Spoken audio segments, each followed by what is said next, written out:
slides aqui e incrementei eles com bastante conteúdo, tá? Para que vocês consigam, para ficar mais didático, para vocês conseguirem estudar. Então, agora sabendo da esfera, de como funcionam as leis, nós vamos falar um pouquinho sobre ecologia industrial. Então, o que é ecologia industrial? Tem um históricozinho, né? Vou tentar ser bem breve por causa do tempo.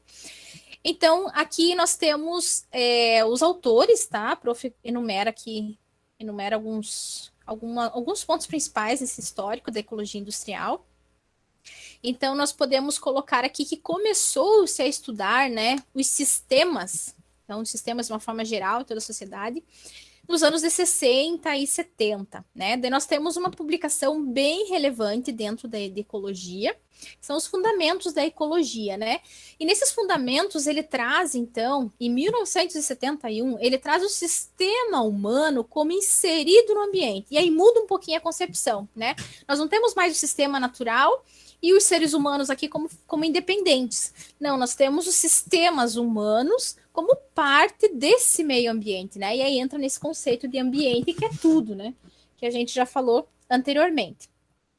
Então, na sequência, né? Em 1972, então, nós temos mais pesquisas em cima de analisar esses sistemas e focar, então, essa análise de sistemas para a degradação ambiental. E aí se começa a chegar na conclusão que aquele ritmo, né? Não consegue se sustentar por muito tempo, aquele ritmo de produção, né? Então, se relaciona esse sistema, esse equilíbrio do sistema, que a prof estava falando ali anteriormente, né? O sistema fechado, natural, com o sistema aberto de produção. Então, aí começam-se essas associações, né? Aí nós temos mais uma publicação de bastante importância, que aí sim começa a trazer aqui, né, meio ambiente, ó, traduzindo, né, essa obra, o poder do meio ambiente e a sociedade. Então, aí vem uma primeira obra em que relaciona especificamente o sistema industrial com o sistema ecológico, tá? Também de Odum, né, mas são pessoas diferentes, no mesmo ano. E depois disso, em 76, então começa-se a falar aí, já no século 20, né, que a gente começa a falar metade do século 20, com essas temáticas, entendendo que a indústria ela pode se alterar para entrar nesse sistema ecológico, tá? Então, se a gente for pensar, é algo recente, né? Principalmente pensando em Brasil, porque isso tudo sempre geralmente acontece na Europa, né? E aí depois vai se disseminando pelo mundo. Então, em 1976, houve um seminário. Essa comissão, ela é parte da ONU, né? Então, pela Comissão Econômica para a Europa, essa comissão promoveu esse seminário, e aí nesse seminário houve assim uma dissipação, né, ou uma divulgação, melhor dizendo, desse tema que foi traduzido então como tecnologia e produção sem resíduos. Então aí começa-se, né, a pensar na importância de alterar o sistema de produção para que se consiga reduzir o resíduo, né? Aí em 76 já se sabia, né, que o resíduo era um problema, já se tinha essa consciência de que o planeta não ia suportar, né, aquele monte de resíduos que estavam sendo gerados pelo consumismo, né, pela sociedade consumista.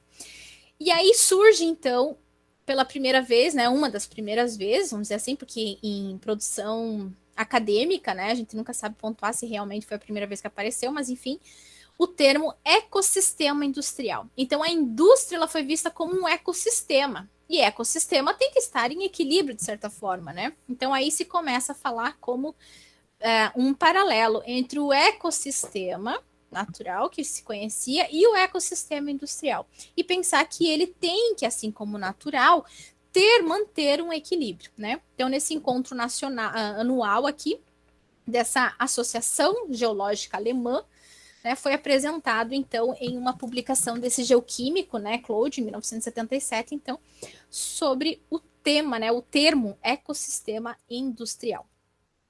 Mas só se conseguiu ampliar, né, essa difusão desse conceito de ecologia industrial, então ver a indústria como um ecossistema, somente em 1989, né, quando um artigo, então, ele é publicado nessa revista aqui, científica americana, que era uma revista de grande renome, né?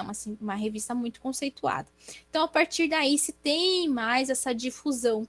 Inclusive, né, nos anos 90, então, ele começa a ter essa atenção dos setores acadêmicos, econômicos e sociais. Então, começou-se a pensar mais na ecologia industrial. Então, nós temos aí 30 anos, basicamente, de história da ecologia industrial. Então, é algo ainda que está sendo instituído a nível de Brasil, né? Nós temos, para citar na sequência, nós temos algumas empresas já com esse conceito, com essas atitudes, mas é algo que está muito incipiente. E certamente, quando vocês chegarem no mercado de trabalho, isso vai estar, né, mais no cotidiano dessas empresas, e com certeza vocês vão ter que se moldar a isso, né, quando chegarem lá no mercado de trabalho. Então, aqui em 1991, ela foi considerada um novo campo de estudo pela Agência, então, Nacional de Ciência, né? Mas, isso nós estamos falando de 1989, né? Quando ela conseguiu difundir. Ó, vou voltar aqui um pouquinho. Em 1971, se tiveram as primeiras publicações, né? Falando da interação entre a indústria e a ecologia. Mas, gente, no Japão, desde 1970, a atividade econômica ela já se desenvolvia num contexto ecológico. Então, o Japão é considerado um país pioneiro quando a gente fala em ecologia industrial, né? Porque lá houve, então, uma parceria entre o Estado e a indústria privada. E aí essas parcerias, elas podem ser principalmente financeiras, né? Para se conseguir, então, entrar nesse consenso e o governo, né, o Estado, nesse sentido como governo estadual, como governo federal, o governo andar em parceria, então, com essa indústria privada, certo? E aí vocês, deixa eu ver se vai funcionar meu hiperlink, não, porque eu mudei de máquina, mas esse hiperlink, ele vem para esse videozinho aqui, ó. Alguém viu esse vídeo? Deixa eu ver se vai rodar nesse computador aqui. Que é como o Japão, ele tem o tratamento de resíduos. Ah, tá, eu cheguei a ver, sim. Não sei Que é se eu vou aquele que conseguir. tem um buraco, não é? Que o caminhão pega, prof, é esse? Eles incineram, mas acho que é.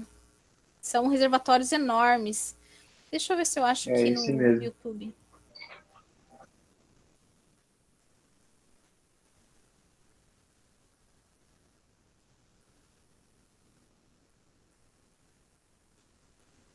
Acho que é esse. Vamos ver.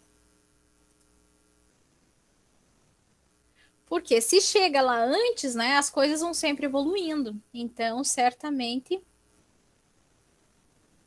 todo o processo, né, de gerência do resíduo lá vai estar também à frente. Então, eles têm quase 30 anos, né, na frente do Brasil aí.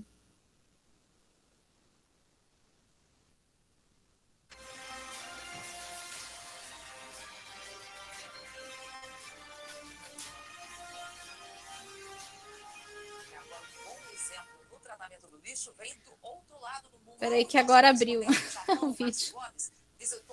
Conseguem ouvir? Sim. Um pouco sim. Olha, Ana Paula, Chico, morando aqui há quase 4 anos, sempre me impressionou muito ver como as pessoas, como as ruas das cidades são absolutamente limpas. Aqui a preocupação das pessoas vai além da reciclagem, o cuidado a não produzir muito lixo. Mas é inevitável ter sujeira, dejetos, coisas que a gente joga fora. E a visita a uma moderna usina de tratamento mexe com a cabeça da gente. Elas se espalham pelo Japão. De longe parecem prédios, mas são chaminés, a parte mais visível de como os japoneses tratam o lixo. Aqui não há depósitos abertos, lixões, mas locais como este, na cidade de Saitama, vizinha a Tóquio. O entra e sai dos caminhões é constante. Trazem lixo dos bairros ao redor, quase 400 toneladas por dia. Os moradores já separam em casa o que é orgânico do que é reciclável. Cada caminhão traz um tipo de lixo, tratados de forma diferente. Por trás dessas portas, fica o depósito de lixo orgânico. Quando os caminhões descarregam, é que descobrimos o tamanho do desafio. Enorme. Tudo que chega aqui é controlado de uma sala de vidro. Um operador carrega remotamente o lixo até o incinerador.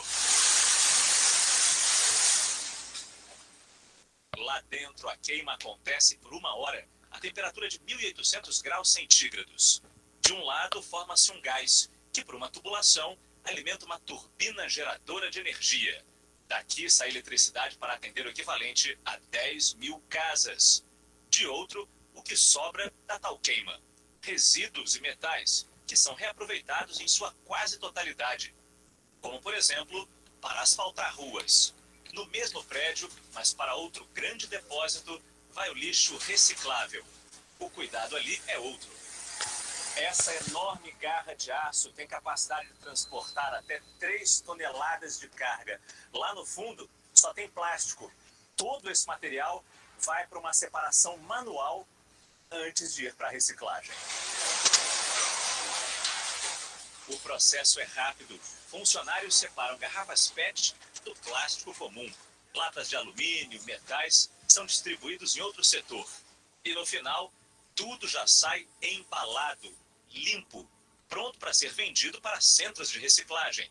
Assim, do total de lixo que chega a esta usina, apenas 4% não rendem nada. Mas só até agora. Um dos funcionários me conta que no futuro ainda serão aproveitados esses 4%, retirando vários tipos de metal contidos ali. Para quem se espanta com tanta dedicação ao lixo, tem mais. Num prédio ao lado foi montado um centro social, onde os moradores se encontram. Podem mergulhar em banheiras com água a 40 graus. Fazem ginástica. Tudo funciona com a energia gerada lá na turbina do lixo. O senhor Ishikawa, de 70 anos, vem aqui quase todo dia e diz que essa é uma boa iniciativa para aproveitar o lixo e manter os idosos saudáveis. O japonês aprende que quando se trata de lixo, nada pode ser desperdiçado. Aqui...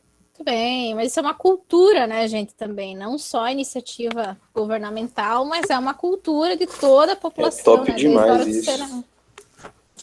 Mas parece tão simples, né? Por que não se consegue implantar isso no Brasil, por exemplo? Se a gente for falar em separação de lixo, a maioria das pessoas não sabe separar o lixo, né? Não sabe o que é rejeito de lixo seco, por exemplo, e orgânico. Então, é difícil, é algo realmente que tem que ir se estabelecendo, né, ao longo das gerações. É uma coisa cultural. Mas é para a gente se espelhar, né? Então, vamos lá, gente. Bem rapidinho, tá? Então, alguns aspectos importantes da ecologia industrial. O sistema industrial é considerado, então, um subsistema da biosfera. Aí depois explica aqui, sempre um textinho explica, mas é aquela questão da gente imaginar, então, o sistema industrial como parte desse sistema, e ele tem também se manter em equilíbrio. As mudanças para o esperado padrão de desenvolvimento sustentável já estão ocorrendo nos sistemas produtivos competitivos. E aí a gente já vai falar sobre isso. Por quê? As empresas que estão na frente com relação a isso, a ecologia industrial, a redução de resíduos, elas têm também o seu produto sendo mais competitivo no mercado, porque nós estamos vendo um consumo cada vez mais preocupado. Também é claro que a nível de Brasil, a gente falar isso é algo difícil de visualizar, porque nós ainda vemos o menor preço, né, na escolha de um produto. Mas em muitos, uma cultura que está se mudando, né, dessa preocupação maior, cada vez mais com a questão ambiental. Inclusive, um exemplo bem simples, no consumo de shampoos, por exemplo, muitos já estão mudando, ao invés de comprar um shampoo que tem uma embalagem, né, que aquela embalagem plástica, ela produz um monte de resíduos, comprar, não sei se alguém já viu e pode falar, parecem sabonetes que vêm embrulhados, né, em papéis que são reabsorvíveis depois. Em Barra, minha namorada comprou. Isso aí, né, shampoo, condicionador em barra. Então elimina, assim, ó, um bom percentual dos resíduos. Então é uma coisa simples de higiene nossa, né, do dia a dia. Escova de dente também, nós temos escova de dente de bambu agora, né, que também o o ambiente consegue absorver, então essas mudanças no nosso próprio consumo alteram esses impactos. As ferramentas de ecologia industrial existem e estão sendo aperfeiçoadas, tá? Então nós vamos falar rapidamente algumas questões que podem ser implantadas, né, nessa ecologia industrial e que depende de vocês, futuros engenheiros, irem aperfeiçoando elas.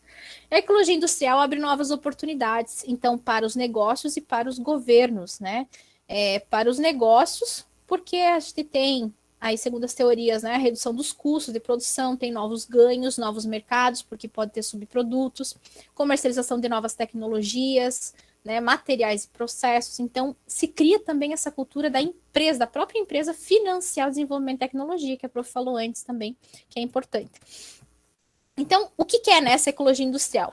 Então, a nossa habilidade de desenvolver e modelar sistemas complexos para conseguir encaixar a ecologia industrial dentro do ecossistema, ela ainda é difícil, né? É difícil para nós e é limitada a entender. Então, a ecologia industrial, ela tem já algumas ações, né? Se a gente for ver nesses conceitos de ecologia industrial, já se tem algumas ações que podem ser aplicadas, mas é um campo, pessoal, muito abrangente para pesquisa, né? Então, se for de interesse de vocês, principalmente na área de engenharia mecânica, que vocês vão estar projetando, né? Pensar já como uma ecologia industrial, isso é extremamente importante, tá? E tem-se visto, assim, deslumbrado um mercado muito interessante nessa área. Então, esse conceito, né, o que ele oferece? Um caminho para que as empresas explorem os seus recursos, incluindo os seus resíduos, resgatando, então, essa interdependência do homem e da biosfera. Aí, alguns conceitos que a Prof vai passar, assim, bem rapidão, e daí vocês ficam com material para lerem depois. Então, nós tínhamos sempre essa questão de redução da poluição através dessa técnica, né, chamada de final do tubo. O que é isso? No final do processo, eu tentar minimizar os poluentes, né? Então, isso é tida já como ultrapassada. Eu ter um tratamento, um filtro que vai eliminar simplesmente, né, eu ter isso, porque isso pode também ser uma das ações em conjuntas com a ecologia industrial. Mas eu não pensar no processo, e somente no final, então, em um filtro que vai reduzir os poluentes no ar, um filtro ou um tratamento da minha água, da minha empresa, né, da minha indústria, antes de largar ela em outro manancial de água, eu retirar os resíduos dela. Prof, mas isso não é importante? É importante. Mas mais importante ainda são os novos conceitos, em que eu não penso somente aqui, ó, em tratar o final, mas eu penso no processo, desde a entrada. Percebam que aqui eu tenho um sistema linear, ó. Sistema linear, eu estou tratando a matéria-prima como sendo ilimitada, entra no processo e sai do outro lado, ela não retorna, tá? Então, isso é uma visão ultrapassada. Aí nós temos a prevenção da poluição. A prevenção da poluição é um programa, né? Ele foi instituído inicialmente nos Estados Unidos, então é um programa que visa minimizar essa poluição. Então, ela tem mais esse cunho normativo, né? A prevenção da poluição. Ela não trata bem do processo, tá? Aí nós temos alguns conceitos mais interessantes, né? Aqui ela traz, né? Como se fosse uma pirâmide. Então, eu tenho que fazer a prevenção e a redução desses resíduos, a reciclagem e reuso, o tratamento e a disposição, ela tem que ser mínima. Então, eu tenho que focar mais na prevenção e na redução, mas ela não traz essa questão do processo ainda. Aí nós temos, para alcançarmos isso, nós temos algumas ferramentas importantes. Uma delas é o que a Prof falou, que está bastante se disseminando nas empresas, é o sistema de gerenciamento ambiental. Assim como a empresa tem um sistema de gerenciamento da parte financeira, com entradas, fluxos de caixa, o que entra, o que sai, o preço que paga, o preço... É a mesma coisa, o mesmo conceito, mas com relação às questões ambientais. Então, é monitorar entradas e saídas de material, que tipo de material que está entrando, que tipo de resíduo que está saindo, como que está saindo, se está saindo em forma sólida, se está saindo na água, se está saindo no ar, na atmosfera. Tudo isso tem que ser registrado e quantificado. Isso é o sistema de gerenciamento, né? E aí, o que isso permite? Permite que a empresa visualize o que está sendo poluído, o que está sendo descartado, e consiga ver formas de reaproveitar esse resíduo no próprio processo, tá? Então, o sistema de gerenciamento é uma ferramenta em que você consegue analisar o que está acontecendo com a empresa e criar, né, ações que possam melhorar, então, tanto o aproveitamento desses resíduos, porque pense, se eu consigo reaproveitar, muitas vezes só fazer o tratamento sai muito caro para a empresa. E isso não volta, não agrega no produto. Agora, se ele consegue pegar o resíduo e retornar para o processo, eu diminuo o que eu estou extraindo do ambiente. Então, entende-se que isso pode ser uma ferramenta, algo, né, um método utilizado para a empresa para reduzir os próprios custos da empresa. Tá? Então, a princípio, nós temos, assim, para alguns materiais, quando a gente pensa em reciclar, nós temos um custo muito elevado na reciclagem. E para algumas empresas é mais fácil, por exemplo, vamos pensar na embalagem, produzir um plástico novo do que reciclar um formato de plástico, tá? Nós temos vários tipos de polímeros, né? Mas muitas vezes a reciclagem acaba saindo mais caro e aí as empresas não investem nisso. Mas nós temos hoje crescendo muitas estratégias para conseguir deixar esse processo mais eficiente, né?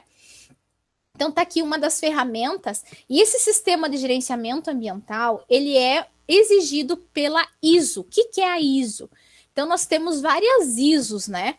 As ISOs são certificações internacionais de padrão, quer dizer que você segue um padrão mínimo para ter aquela certificação.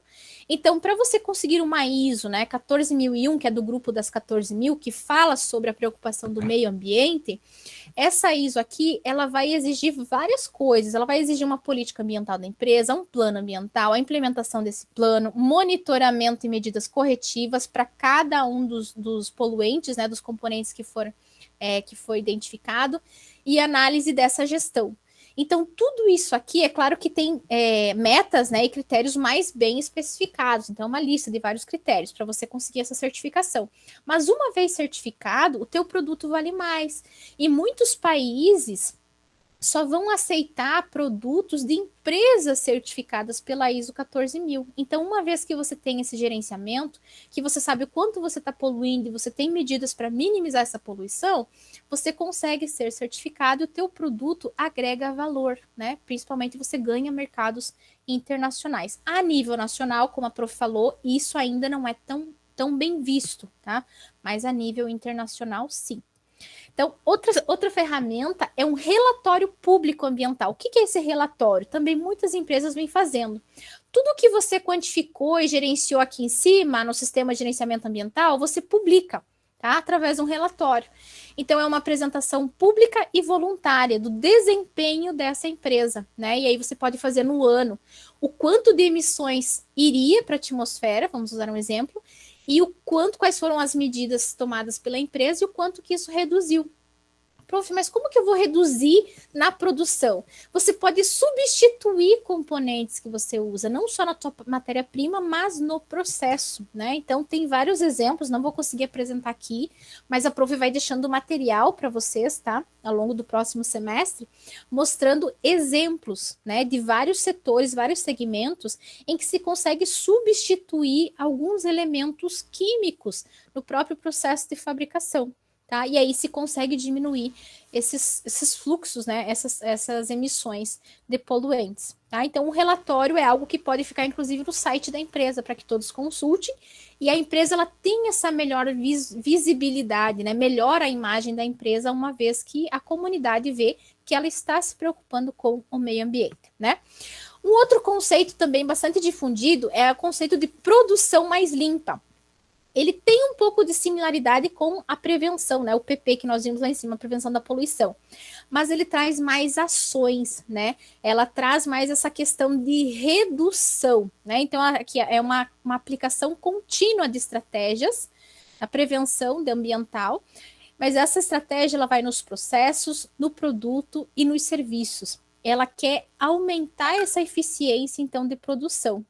Tá? Então, aqui é um comparativo bem rapidinho, deixa eu aumentar um pouquinho aqui, ó, para a gente ter uma comparação. O que é a técnica de fim de tubo, que a prof falou que só trata o final, e a produção mais limpa. Então, nós temos a ação e reação, né?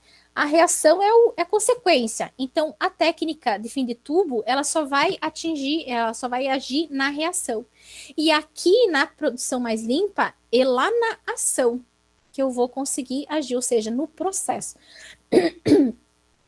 Quando eu falo em fim de tubo, eu falo que os resíduos, os efluentes e as emissões são controladas através de equipamentos de tratamento, né? Só lá no final. E na produção mais limpa, a prevenção da geração dos resíduos, né? Então eu previno, eu evito gerar esses resíduos, esses efluentes e as emissões. E aí o que acontece? Se eu minimizo a quantidade que está saindo, eu minimizo a quantidade que precisa de tratamento. E aí eu deixo o custo da empresa mais baixo também, porque tratar, pessoal, as emissões custa caro para a empresa. O fim de tubo eu vejo a proteção ambiental, deixo, né, a proteção ambiental para especialistas competentes. E já aqui na produção mais limpa, é uma tarefa de todas as pessoas da empresa, desde a concepção do projeto, tá? Então eu consigo também disseminar essa consciência ambiental.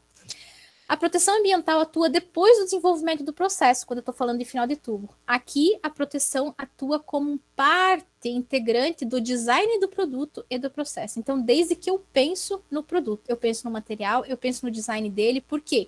Vocês, como futuros engenheiros, vocês não podem mais pensar na utilidade, né? Não podem, depois de ter feito essa disciplina, não podem mais pensar na utilidade daquele produto e no ganho da empresa. Não, vocês têm que pensar no que ele vai gerar de resíduo depois. E se você tem alguma forma, desde já, planejar ou alterar o design dele, o projeto, o material, pensando no processo de fabricação dele e depois dele cumprir a função dele. Como que vai ser esse reaproveitamento, se ele consegue entrar de novo no sistema. Então, é tudo isso que essa nova concepção, né, de ecologia industrial, ela começa a fazer nós pensarmos, né? Desde a concepção do produto. Então, os problemas ambientais são resolvidos a partir de um ponto de vista tecnológico. Já agora, os problemas ambientais são resolvidos em todos os níveis, em todos os campos. Quando eu penso no final do tubo, né? Não tem a preocupação com o uso eficiente das matérias-primas, porque eu só estou tratando o final, né? Nem de água e nem de energia. Aqui já não. Aqui, quando eu falo de produção mais limpa, eu me preocupo com o uso eficiente de matérias-primas, ou seja, produzir mais com menos, né? E eu ajudo a reduzir os custos. Na tecnologia tradicional, né? Eu elevo os custos da empresa. Então, vamos lá. Então, produção mais limpa, eu trouxe aqui, eu sei que tem alguém de São Paulo, né? Conhece a CETESB? Então, a CETESB, ela mantém um evento, né? Uma mesa redonda, ou seja, com várias instituições, que ela estimula já, então nós temos isso a nível nacional, uma produção mais limpa. E nós temos também vários resultados que ela já tem, né? Já tem apresentado para nós, inclusive assuntos já, esses resultados registrados em livros, em que se colocou em prática a produção mais limpa, né? Abordando, então, esse sistema de gerenciamento ambiental e se alcançou esses resultados, né? Principalmente em 3 setores específicos, que é a galvanoplastia. Sabe o que é galvanoplastia? Quando eu trato um aço galvanizado, por exemplo, é uma camada, né, de proteção em cima de qualquer tipo de material, né, que protege contra a corrosão, principalmente. Na indústria têxtil e na cerâmica, tá? Na indústria cerâmica. Então, é algo que já se tem palpável aqui no Brasil. Então, quem não conhece, quem é de São Paulo aí, queira se aprofundar no assunto, né? E aí nós temos um outro conceito que é a ecoeficiência, né? O último conceito que nós temos aqui. E ele trabalha, foco dele é na minimização de matérias-primas, que é aquela questão que o prof falou anteriormente, né? Produzir mais com menos matéria. Uma vez que eu extraio menos matéria-prima, eu tenho menos custo como empresa e eu agrido menos o meio ambiente, porque eu estou extraindo menos materiais que são finitos, muitas vezes, né? Então, revisando rapidamente os 3 conceitos que nós falamos. Então, a prevenção à poluição é caráter mais normativo, né? Uma política, assim, do Estado. A produção mais limpa, ele foca na eficiência, então, de todo o processo, materiais, energia e processos e serviços. E a ecoeficiência, ela atinge mais a questão das reservas naturais, né? Para a produção de bens. E aí a solução, né? Fazer uso dessas ferramentas e metodologias já desenvolvidas, sempre buscando aperfeiçoá-las.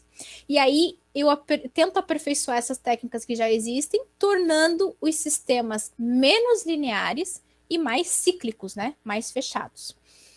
E aí aqui tem uma justificativa, né? Por que que a gente é assim? Por quê? Porque houve um tempo em que as reservas potencialmente úteis eram tão grandes que a existência de vida não exercia nenhum impacto sobre as reservas disponíveis.